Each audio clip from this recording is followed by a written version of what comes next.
మార్కులు వచ్చినాయి ఆ స్కూల్లో 10వ తరగతిలో.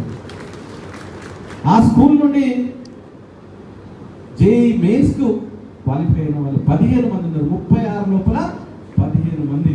ఓ నారాయణ, ఓ చైతన్య అని ఒత్తుకుంటాడు కదా, మనం ఎక్కడ ప్రచారం చేసుకోవాలి, వాళ్ళ టీవీలో ప్రచారం. ఆమెకు జేఈలో ఎంత ర్యాంక్ వచ్చింది అంటే చాలా మంచి ర్యాంక్ వచ్చింది, ఐఐటి వచ్చే ర్యాంక్ వచ్చింది. రేపు మెయిన్స్ ఉన్నాయి 17 నాడు, ఈ మే 17 నాడు దానికి చదువుతా ఉన్నాం. ఆ పిల్లలకు చదువుకోవడానికి లైట్ పెట్టించినాం.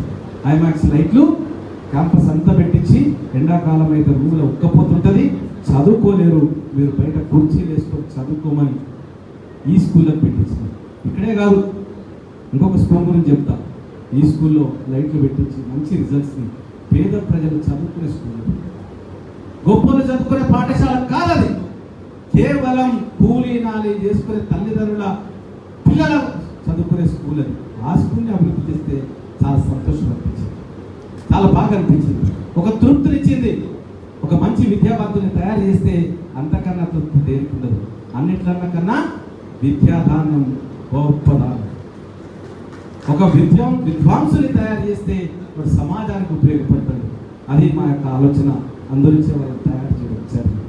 మరి ఇంకొక స్కూలు, ఇక ఆ స్కూల్ గురించి చెప్తే గుండపల్లిలో ఉండే వాళ్ళు రకరకాల కామెంట్స్ చేస్తున్నట్టు. వాళ్ళ బతుకంతా బురదనుడే కదా, ఆ బురదలో దేనికి డ్రైనేజ్ లేదు, అక్కడే తింటున్నారు, అక్కడే డ్రైనేజు, 1-2 టాయిలెట్లు. ఆ టాయిలెట్లలో పోతాడుతుంది క్యూ. మీరు అప్పుడప్పుడు బస్ స్టాండ్లలో అక్కడ ఇక్కడ చూస్తారు కదా. ఆ పిల్లలు చూడలేక ఆ స్కూల్ ఇక్కడ నుండి మానకొండకు ఒక పెద్ద స్కూల్లో మార్చి వాళ్ళకు మంచి వస్తువులు కల్పించి, నిన్ననే అక్కడ కూడా ఒక 10 మంది పిల్లలు 570 పైన వచ్చినారు.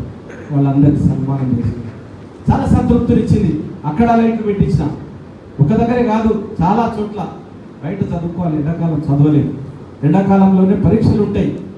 ఇక్కడే కాదు, మళ్ళీ మోడల్ స్కూల్లో పెట్టించినారు ఇల్లంతకుంటలో.